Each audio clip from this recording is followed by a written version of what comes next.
Tässä videossa näytän sinulle tarkalleen, miten käytät Incognin erityistä kampanjakoodia, joka voi alentaa hintaa jopa 60%.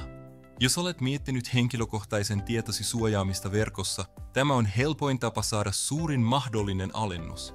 Ja opastan sinut koko prosessin läpi askel askeleelta. Koodin aktivoimiseksi sinun tarvitsee vain klikata tämän videon kuvauksessa olevaa mainoslinkkiä. Tämä linkki vie sinut suoraan Incognin verkkosivustolle, jossa näet alennuskoodin näytöllä. Kopioi koodi yksinkertaisesti leikepöydällesi, tarvitset sitä kassalla. Kun olet kopioinut koodin, valitse sinulle parhaiten sopiva vuosittainen suunnitelma.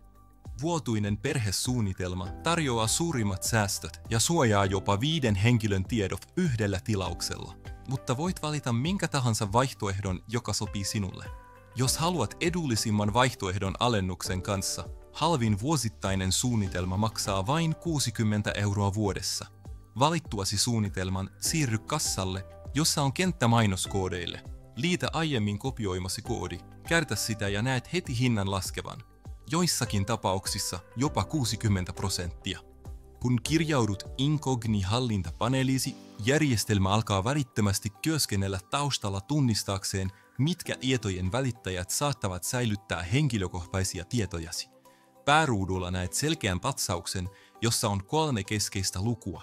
Kuinka monta tietojen poistopyyntöä on lähetetty, kuinka monen yrityksen tiedot on jo poistettu ja kuinka monta tapausta on vielä käsittelemättä.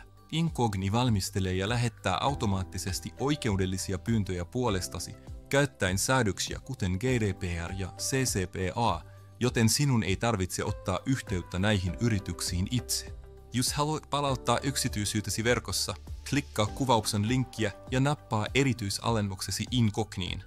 Näe itse, kuinka monella yrityksellä on tietosi ja kuinka helposti voit saada ne poistamaan sen. Ja jos haluat lisää vinkkejä verkkoturvallisuudesta, muista tilata ja painaa kellon kuvaketta, ettet jää tulevien videoiden ulkopuolelle.